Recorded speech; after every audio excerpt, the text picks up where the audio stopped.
네, 안녕하세요. 윤상인 정사입니다. 자, 이번 시간에는 학교폭력에 대해서 좀 상담사를 통해서 말씀을 좀 드려볼까 합니다.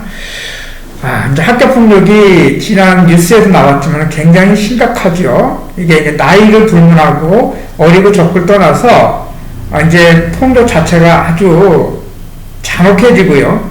또 그 다음에 이 사안이 한번 발생하면은 이것은 전체적으로 부모의 문제까지도 확대되는 그런 심각한 사안이 발생하는 게 바로 학교폭력입니다. 또 그리고 이 학교폭력으로 인해서 아이들이 받게 되는 이 상처는 나중에 성인이 돼서도 그 상처를 치유할 수 없는 그런 아주 심각한 지경에 이르는 것이 바로 학교폭력이라고 말씀드리고 싶고요.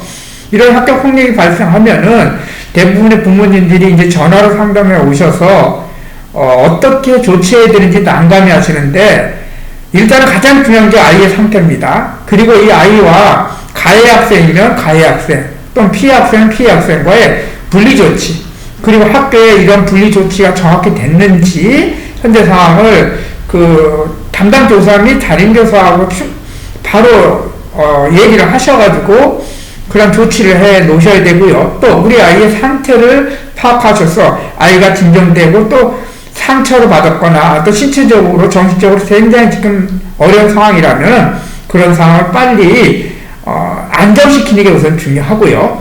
그 다음에 이런 학교폭력이 신고가 돼서 이제 접수가 되면은 우리가 말하는 학교폭력 대책심의위원회에서 지금 같은 경우는 신고 이후 14일 이내, 서울은 좀 더 걸릴 경우도 있는데요.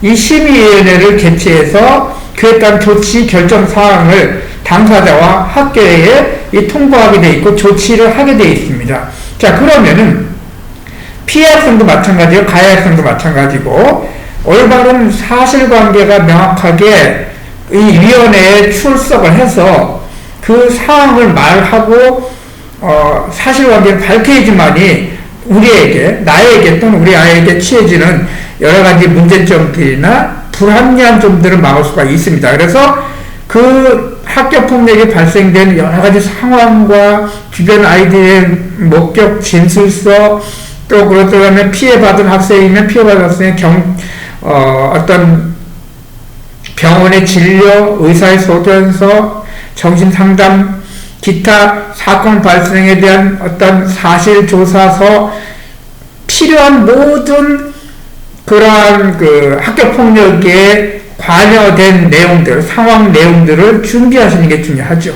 그 준비된 것을 가지고 학교의 폭력의 사실조사서에도 제출을 하시고 나중에 출석하셔가지고 심의위원회 출석해서 그러한 내용들을 충분히 소명을 해야지 됩니다. 그래야 가해 학생이면은 물론 가해 학생의 입장에서는 그러면 안 되겠지만 그래더라도 내가 한 행위, 우리 아이가 한 행위보다 더 심각한 처벌을 받으면 안 되겠죠. 결정사항이 1호부터 9호까지 있는데 그 사항에 적절하게 대응할 수 있도록 준비하는 것이 중요합니다.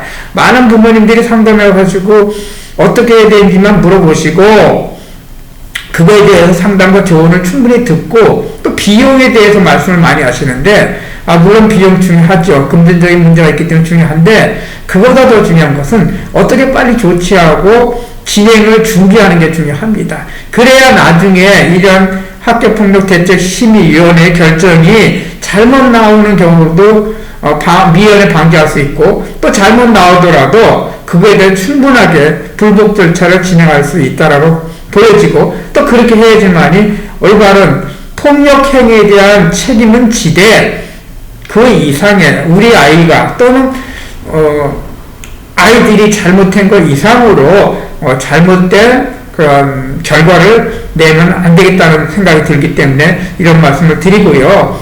학교폭력 전문 상담사들에게 상담을 충분히 받으시고 진행 과정, 이것이 그냥 학교폭력으로 끝날 것인가, 더 나가서 형사적으로 경찰에 신고를 해서 손해배상, 민사에 관련된 손해배상까지도 청구해야 되는 내용인지 충분히 상담을 하실 검토를 하셔야 됩니다. 아이들 문제는 단순하게 부모들이 입장에서만 생각할 것이 아니라고 생각하고 있기 때문에 좀 더 많은 상담과 준비와 과정을 세부적으로 준비를 하셔야 될 것으로 생각합니다. 자, 학교폭력의 문제는 어느 한 사람이 일괄적으로 자잘못을 할 수 있는 상황은 아니라고 보고요.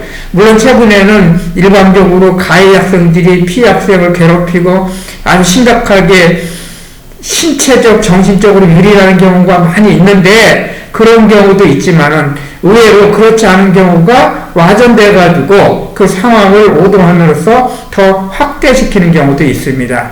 보다 명확한 사실조사를 파악하고 준비하셔서 우리 아이들이 더 이상의 피해를, 가해자든 피해자든 피해를 받지 않도록 하는 것이 굉장히 중요하다고 생각합니다. 자, 학교폭력은 단순하게 생각할 것이 아니고요. 이제는 좀 더 그 폭력의 수위도 다양해지고 있다는 것을 잘 아실 겁니다. 단순히 신체적인, 정신적인 폭력뿐만 아니라 SNS상에서의 집단 괴롭힘이나 따돌림이라든지 나중에 더 나가서는 아이에게 아주 정신적으로 장악을 해서 진짜 회복할 수 없는 그러한 아주 큰 신체적인, 정신적인 또는 더 나가서는 물리적인 피해를 입는 것이 바로 학교폭력이라고 생각하기 때문에 발생하면 즉시 학교에 요청을 하고 조치사항을 반드시 잘 처리함으로써 준비사항을 또 잘 확실히 확보함으로써 아이에게 더 이상의 피해가지 않도록 그렇게 준비하셔야 될 것으로 생각합니다. 네, 오늘은 학교폭력에 대해서 말씀을 드렸습니다. 더 필요하신 것들은 전화상으로 상담하시고요. 경우에 따라서는 현장까지 가서 직접 당사자들을 만나고 아이하고 상담을 통해서 준비를 할 수 있도록 그렇게 하겠습니다. 네, 이상입니다.